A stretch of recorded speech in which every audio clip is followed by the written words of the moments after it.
What if a Caribbean island, smaller than Connecticut, once held the key to global empire? What if this tropical paradise witnessed one of history's most complete population replacements?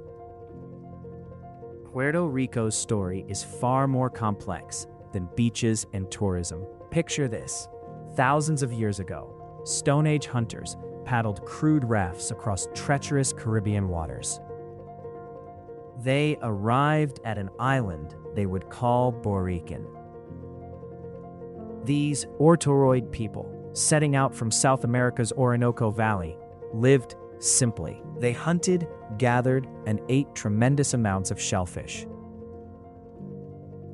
Archaeological evidence shows shell middens so massive they rival small hills. But around 1000 CE, their peaceful existence shattered when new invaders arrived.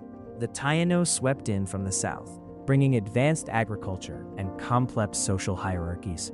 They transformed the island into a thriving civilization of perhaps 20,000 to 50,000 people. Their caciques, or chiefs, ruled from elaborate ceremonial centers. They grew cassava, sweet potatoes, and tobacco. They even played a ritual ball game that some historians believe influenced human sacrifices. Though unlike their Aztec contemporaries, the Taíno rarely practiced such extremes. But here is where it gets dark. The Taíno faced constant raids from the fierce Kalinago warriors. These sea raiders terrorized Taíno villages, capturing women and killing men. The Taíno might have thought things could not get worse. They were catastrophically wrong. November 19, 1493, Christopher Columbus, on his second voyage, spots the island he will name San Juan Bautista. The Spanish claimed it looked uninhabited from their ships. In reality, tens of thousands of Taíno watched from the forests. What happened next would be one of history's most complete demographic transformations. Enter Juan Ponce de Leon, the same conquistador who would later die searching for the Fountain of Youth in Florida. In 1508, he established Capara, the first European settlement. The Spanish came seeking one thing: gold. When they found limited deposits, they turned to something more profitable: human beings. The encomienda system technically was not slavery. Spanish law, after all, prohibited enslaving indigenous peoples. Instead, colonists received grants of indigenous labor in exchange for Christian instruction. In practice, it was slavery with extra steps. The Taíno, forced to pan for gold in rivers and labor in fields, began dying at rates that stunned even hardened conquistadors. But disease accomplished what swords could not. Smallpox struck in 1518, followed by measles, typhus, and influenza. The Taíno had no immunity to Old World diseases. Within a single generation, an estimated 90% were dead. The Spanish chronicler Bartolomé de las Casas wrote, "Who of those born in future generations will believe this? I myself, who am writing this and saw it and know most about it, can hardly believe that such was possible." Now here is where the story takes another brutal turn. With the indigenous population decimated, Spanish colonists needed labor for their new sugar plantations. The solution came from Africa. Starting in 1519, slave ships began arriving in San Juan Harbor. Over 3 centuries, an estimated 75,000 enslaved Africans would be forced to Puerto Rico. Though many more passed through its ports toward other destinations, the island transformed into a fortress. San Juan became the Gibraltar of the Caribbean, with massive fortifications like El Morro Castle. When Sir Francis Drake attacked in 1595, the city's defenders repelled the legendary pirate. When the Dutch tried in 1625, they burned the city, but could not hold it. Puerto Rico had become too valuable to lose. Yet something unexpected was happening in the island's mountainous interior. Far from San Juan's fortifications, a new culture emerged. Spanish settlers, African slaves, and the few surviving Taíno intermarried, sometimes by choice, often by force. They created the jíbaro culture, fiercely independent mountain farmers. They spoke a distinctive Spanish, played unique music, and secretly traded with Spain's enemies. The 18th century brought bourbon reforms and coffee cultivation.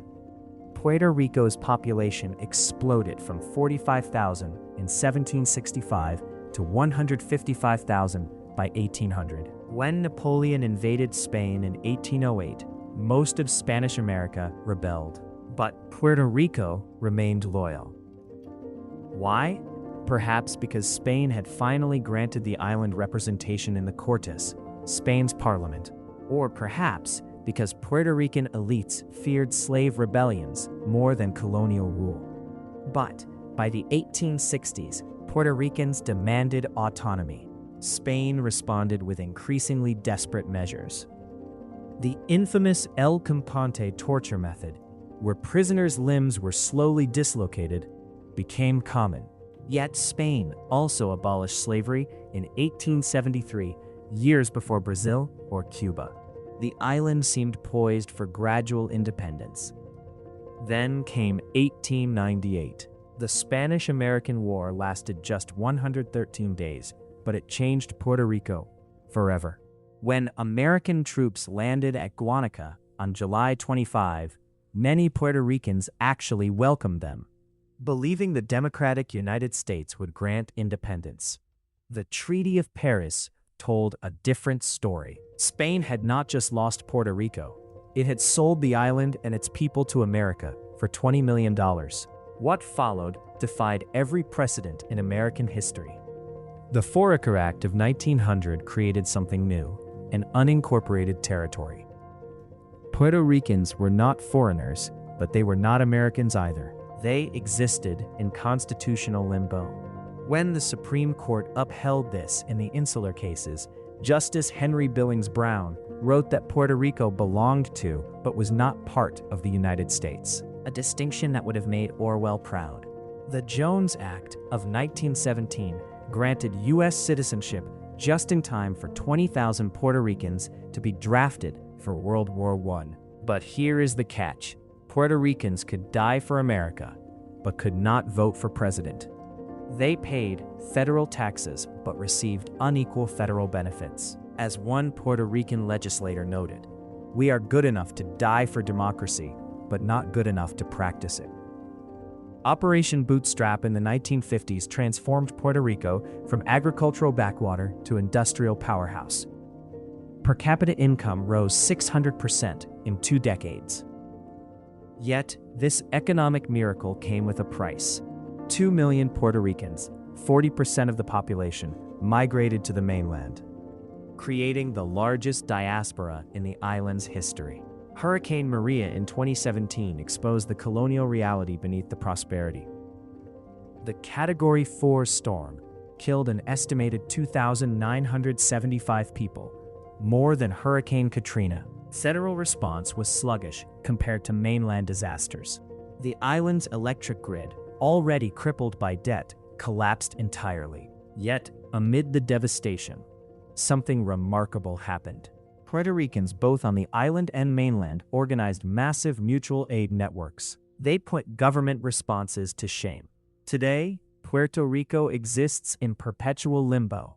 6 referendums on statehood have produced conflicting results, largely because different political parties word the questions differently.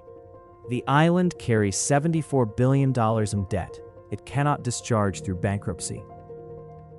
More Puerto Ricans now live on the mainland than the island itself. Yet, Puerto Rican culture has not just survived, it has conquered.